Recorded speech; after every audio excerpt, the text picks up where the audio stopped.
नमस्ते। आपका अरविंद गणेश दामले चैनल में स्वागत है। मैं अरविंद दामले आपके सामने प्रस्तुत कर रहा हूँ मेरी ही कुछ रचनाएं जो कि न्यूरो साइंस और योगा से निगडित हैं। ये है इस श्रृंखला की आखिरी 12वीं कड़ी। आपको ये पसंद आए तो मेरे अरविंद गणेश दामले चैनल को सब्सक्राइब करें, लाइक करें, शेयर करें और बेल आइकॉन दबाना ना भूलें। तो इसकी अंतिम कड़ी में हम कुछ विषयों का उपयोग कर रहे हैं। हमारे शरीर की रचना ही ऐसी है कि हम हर केंद्र का उपयोग कर सकते हैं। हम जीने के लिए ये ऊर्जा इस्तेमाल तो करते ही हैं। शरीर, मन और बुद्धि का इस्तेमाल तो होता ही है, पर ये जानना भी ज़रूरी है कि जब हम हर ऊपरी केंद्र का उपयोग करते जाते हैं तो अधिक से अधिक स्पंदन संख्या का इस्तेमाल करते जाते हैं, तो फिर हमारा ज्ञान और हमारी क्षमता बहुत बढ़ जाती है।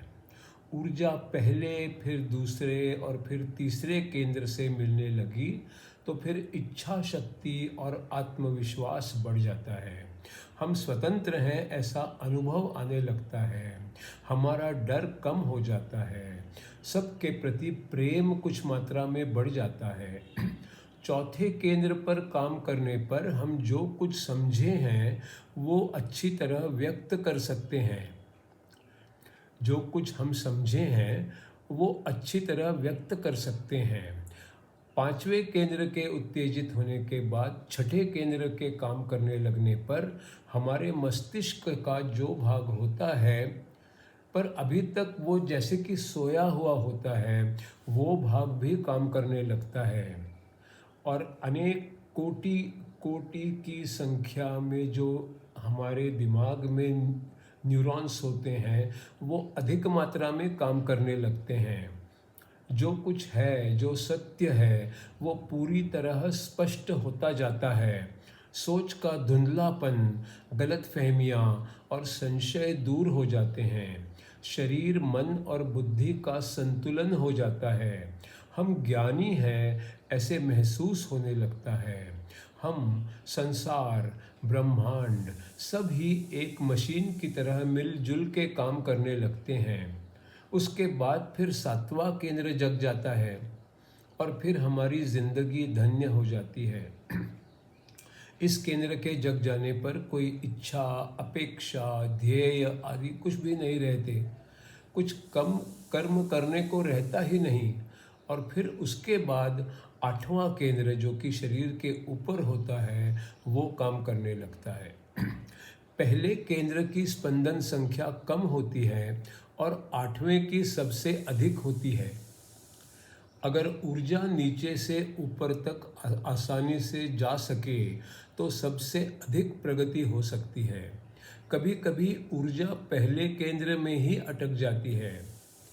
उसके कई कारण हैं, जैसे कि किसी पर कोई अत्याचार कर रहा हो तो, अगर स्त्री पुरुष संबंधों के बारे में मन में कुछ घबराहट हो तो, अगर कुछ दर्द हो या कुछ समझ ना आ रहा हो तो, स्त्री पुरुष संबंधों के बारे में अगर मन में चिंता हो तो, स्त्री पुरुष संबंधों के बिना रहा ही ना जाता हो तो, और स्त्री पुरुष संबंध तो चाहिए पर किसी कारणवश ये संभव ना हो तो, कभी कभी दूसरे केंद्र में ही ऊर्जा अटक जाती है।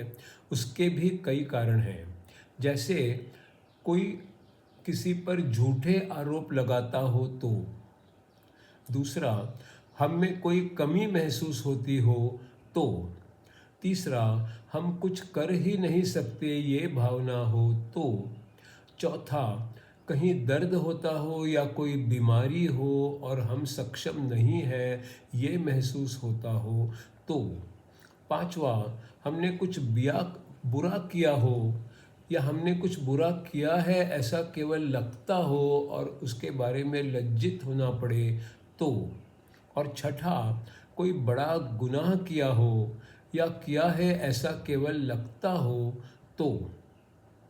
कभी कभी तीसरे केंद्र में भी प्रगति रुक जाती है। उसके भी कई कारण हो सकते हैं, जैसे खुद की स्तुति खुद ही करता हो तो।